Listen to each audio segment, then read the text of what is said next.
नमस्कार दोस्तों, मैं नरेंद्र आपका एनके अकेडमी में स्वागत करता हूं। आज अपना रहेगा डीएफसीसीएल का पेपर जो कि चल रहा था, मॉक टेस्ट चल रहे थे, पेपर सेट। तो आज का पेपर सेट रहेगा पेपर सेट नंबर 3। तो अपना पहला क्वेश्चन पे चलते हैं। तो अपना पहला क्वेश्चन है कि श्रेणी परिपथ के अंदर सभी भागों में समान रहता है। तो श्रेणी के अंदर क्या समान रहती है, वो अपना क्वेश्चन का मतलब है। तो अपना फर्स्ट क्वेश्चन है कि श्रेणी के अंदर क्या समान रहता है। तो श्रेणी परिपथ के अंदर आपकी करंट है वो समान रहती है। तो यहाँ पे इसका राइट आंसर होगा आपका करंट यानी धारा। पहले का आंसर होगा आपका धारा। सेकंड नंबर का क्वेश्चन अपना 2 नंबर का क्वेश्चन है। इसमें कहता है कि दो हीटर जिसकी रेटिंग 1000 वाट 250 वोल्ट है, दोनों को श्रेणी में जोड़कर 250 वोल्ट 50 हर्ट्ज के अक्रॉस जोड़ा जाता है। सप्लाई से ली गई कुल पावर अपन को ज्ञात करनी है। तो पावर बतानी है दो हीटर की। दो हीटर अपन ने मान लिया, एक तो हीटर दोनों के अक्रॉस, दोनों कितने वोल्टेज के, दोनों आपके 250 वोल्टेज के, 250 वोल्ट सप्लाई देंगे। तो ये आपका कितना हो जाएगी, ये पावर हो जाएगी आपकी, पावर अक्रॉस में जुड़ जाएगी P1 प्लस P2। तो एक की कितनी है, तो ये आपकी अक्रॉस कितने वाट का है, 1000 वाट का है। तो ये आपका 500 वाट इसका राइट आंसर हो जाएगा। श्रेणी के अंदर है तो ये आपका आधी हो जाएगी।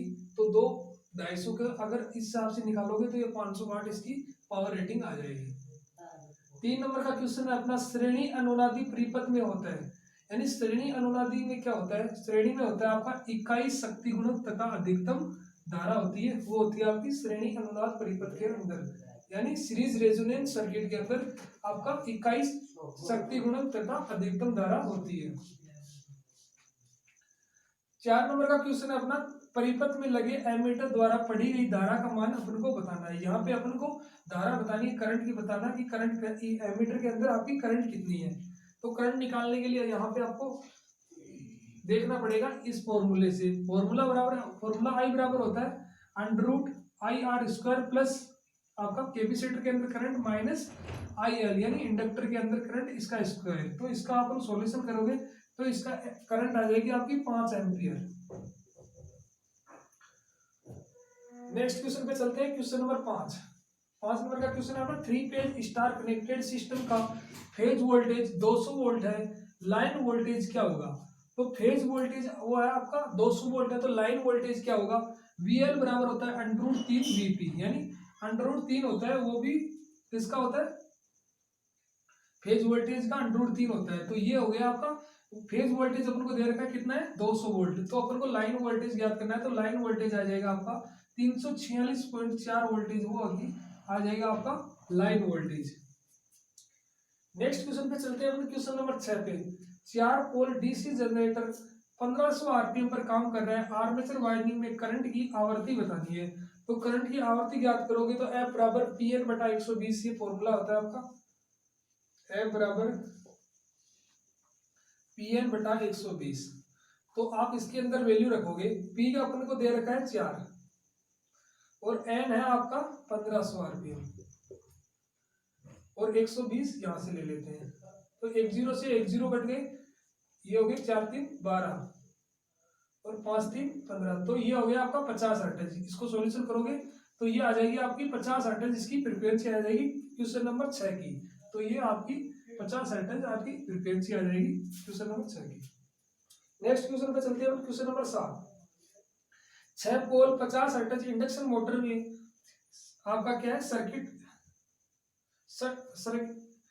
में एक केंद्र शून्य एमीटर से जुड़ा है। प्रेरण मोटर में 1 मिनट में 30 दोलन करता है। तो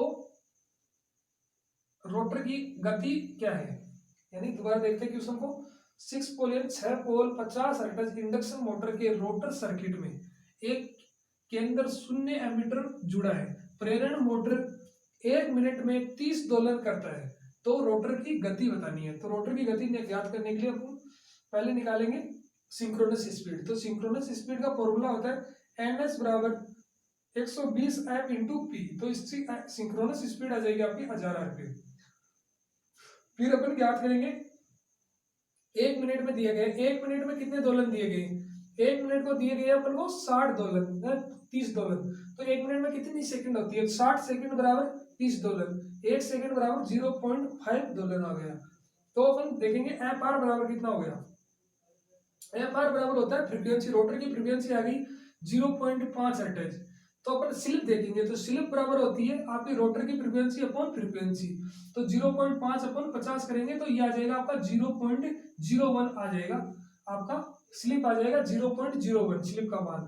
तो अपन रोटर की गति देखेंगे, रोटर की गति बराबर होती है एन आर बराबर 1 - s इंटू एन एस, यानी सिंक्रोनस स्पीड। रोटर की स्पीड बराबर 1 - स्लिप और आपकी सिंक्रोनस स्पीड। तो ये आप इसको सॉल्यूशन करोगे, इसके अंदर वैल्यू पुट अप करोगे तो ये आ जाएगी आपका 990 आरपीएम आ जाएगी आपकी रोटर की स्पीड। नेक्स्ट क्वेश्चन चलते हैं, question number 8। 3 phase induction motor की शुरुआती धारा इसके फुल लोड रेटेड धारा का कितना होता है। इसका मतलब यह है कि इंडक्शन मोटर स्टार्टिंग के अंदर करंट कितना लेती है। तो स्टार्टिंग के अंदर इंडक्शन मोटर सबसे ज्यादा करंट लेती है, वो लोड धारा की लेती है 5 से 7 गुना करंट अधिक लेती है आपकी इंडक्शन मोटर स्टार्टिंग के अंदर। नेक्स्ट क्वेश्चन अपना क्वेश्चन नंबर 9। ट्रांसफार्मर की अधिकतम दक्षता कितनी होती है। तो ट्रांसफार्मर की अधिकतम दक्षता पर तभी कार्य करेगा जब आपका कॉपर लॉस किसके बराबर हो, कॉपर लॉस आयरन लॉस के बराबर हो, तब ये ट्रांसफार्मर अधिकतम दक्षता में कार्य करेगा। यानी आपका ताम्र हानि है वो आपकी लो हानि के बराबर हो जाए तो ये आपका ट्रांसफार्मर अधिकतम दक्षता पे कार्य करेगा। तो ये हो गया क्वेश्चन 9, इसका स्क्रीनशॉट ले लो और नोट कर लो। आगे देखो, अब क्वेश्चन देखते हैं क्वेश्चन नंबर 10। क्वेश्चन नंबर 10 क्या कहता है, देखो। प्रेरण मोटर में सामान्यतः रोटर के बेयरिंग काम में लिए जाते हैं। यानी प्रेरण मोटर के अंदर रोटर होता है, तो वो रोटर कौन सा होता है, रोटर प्रयोग किया जाता है तो वो किया जाता है आपका बॉल बेयरिंग यूज किया जाता है। बॉल बेयरिंग टाइप के रोटर हैं वो की प्रयोग किए जाते हैं। नेक्स्ट क्वेश्चन रहेगा अपना क्वेश्चन नंबर 11। डायनोमोमीटर वाट मीटर के मूविंग कोयल के सर्किट में प्रतिरोध होना चाहिए। यानी डायनोमोमीटर वाट मीटर के मूविंग कोयल के सर्किट में प्रतिरोध क्या कितना होना चाहिए, प्रतिरोध का मान कितना होना चाहिए। तो वो प्रतिरोध का मान होना चाहिए उच्च, यानी हाई होना चाहिए प्रतिरोध का मान। नेक्स्ट क्वेश्चन पे चलते हैं अपन क्वेश्चन नंबर 12। एनर्जी मीटर यानी आपका ऊर्जा मीटर होता है वो किस प्रकार का यंत्र होता है, वो होता है आपका इंट्रीगेटिंग उपकरण, यानी इंट्रीगेटिंग यंत्र होता है आपका एनर्जी मीटर यानी ऊर्जा मीटर। नेक्स्ट क्वेश्चन है क्वेश्चन नंबर 13। इलेक्ट्रोडायनमो की स्केल सामान्यतः मापती है। इलेक्ट्रोडायनमो की स्केल क्या मापती है, वो मापती है आपका एसी का प्रभावी मान, एसी का यानी प्रत्यावर्ती धारा का प्रभावी मान है वो आपका मापती है। नेक्स्ट क्वेश्चन है क्वेश्चन नंबर 14। पूर्ण त्रुटि और सही मान के अनुपात को क्या कहते हैं। इसको कहते हैं आपका अपेक्षित त्रुटि या रिलेटिव त्रुटि बोलते हैं, रिलेटिव एरर बोलते हैं जिसको। नेक्स्ट क्वेश्चन है अपना क्वेश्चन नंबर 15 यानी 15। वोल्टमीटर के पूर्ण विक्षेपण में धारा की मात्रा क्या होगी जब वाटमीटर की संवेदनशीलता 50 ओम प्रति वोल्ट हो। तो अपन को वैल्यू बतानी है, तो वो होगी एस बराबर सूत्र होता है आपका, एस बराबर होता है 1/IFS। तो IFS बराबर होगा 1/S, यानी संवेदनशीलता कितनी प्रति वोल्ट में है। तो 1/50 है, तो 1/50 को सॉल्यूशन करोगे तो आपका 0.02 एम्पियर। 0.02 एम्पियर को अपन लिख सकते हैं 20 मिली एम्पियर, इसका राइट आंसर आ जाएगा। नेक्स्ट क्वेश्चन पे चलते हैं क्वेश्चन नंबर 16। एक ग्लूकोज रिले के लिए प्रयोग। ग्लूकोज रिले क्या होती है, किसमें प्रयोग किया जाता है। ग्लूकोज रिले होती है वो ट्रांसफार्मर के अंदर प्रयोग की जाती है। जो ट्रांसफार्मर के इंटरनल दोष होते हैं उसमें सुरक्षा प्रदान करने के लिए आपके ग्लूकोज रिले का काम में लिया जाता है। नेक्स्ट क्वेश्चन अपना question number 17। Strain type insulator का प्रयोग किया जाता है, उपयोग होता है वो होता है आपका डेड एंड मध्यवर्ती एंकरों टावरों पर इसका स्ट्रेन टाइप इंसुलेटर का प्रयोग किया जाता है। नेक्स्ट क्वेश्चन अपना क्वेश्चन नंबर 18। ट्रांसमिशन के किस लंबाई से ऊपर लंबी ट्रांसमिशन लाइन होती है, तो वो होती है आपकी 160 मीटर या उससे ऊपर और इससे ऊपर। नेक्स्ट क्वेश्चन पे चलते हैं अपन क्वेश्चन नंबर 19। सबसे कम रेटिंग का सर्किट ब्रेकर होता है, तो सबसे कम रेटिंग का सर्किट ब्रेकर होता है air circuit breaker. Air circuit breaker होता है वो होता है सबसे कम रेटिंग का। नेक्स्ट चलते हैं अपने क्वेश्चन नंबर 20 पे। यह एक सक्रिय मात्रा का न्यूनतम मान है जिस पर रिले का संचालन शुरू होता है। नहीं, वह मान बताना जिस पे अपन रिले काम करना स्टार्ट करती है, काम करना शुरू करती है, यानी स्टार्टिंग का जो होता है उसको क्या बोलते हैं। तो रिले की स्टार्टिंग पॉइंट से जो कार्य करती है उसको बोलते हैं पिकअप करंट। क्या बोलते हैं? Pickup current. नेक्स्ट क्वेश्चन है अपना क्वेश्चन नंबर 21। मध्यम उद्योग ट्रैफिक के लिए उपयोग किया जाता है। मध्यम उद्योग ट्रैफिक के लिए क्या उपयोग किया जाता है? तो वो किया जाता है आपका टू पोर्ट ट्रैफिक। क्या किया जाता है? ध्यान में रखना, टू पार्ट ट्रैफिक, ये ध्यान में रखना। नेक्स्ट चलते हैं अपन क्वेश्चन नंबर 22 पे। लाइटनिंग अरेस्टर के रूप में कार्य करता है, यानी लाइटनिंग अरेस्टर के रूप में जो आकाशीय बिजली गिरती है उससे प्रोटेक्शन के लिए अपन क्या करते हैं? लाइटनिंग अरेस्टर का प्रयोग किए जाते हैं। तो वो होता है आपका सरज डाइवर्टर। किसको क्या बोलते हैं? सरज डाइवर्टर। ये ध्यान में रखना है, क्वेश्चन आता है बहुत बार, रिपीट क्वेश्चन है। लाइटिंग अरेस्टर के रूप में क्या प्रयोग करते हैं? सरज डाइवर्टर। नेक्स्ट क्वेश्चन अपना क्वेश्चन नंबर 23। यह आपका पारेषण लाइनों में प्रति फेज इंडक्टेंस का सूत्र। ये क्वेश्चन आपके आ सकता है डीएफसीसी के अंदर। पारेषण लाइन में प्रति फेज इंडक्शन का सूत्र, तो सूत्र पूछ सकता है आपको। तो सूत्र आएगा, तो सूत्र होता है आपका 2 गुणा 10⁻⁷ log ई डी बटे आर। ये होता है इसका फॉर्मूला, 2 गुणा 10⁻⁷ log E D upon R. तो एच प्रति एम प्रति फेज। तो ये होता है आपका पारेषण लाइनों के प्रति फेज इंडक्टेंस का सूत्र। तो ये आपका नोट कर लो क्वेश्चन नंबर 23 तक।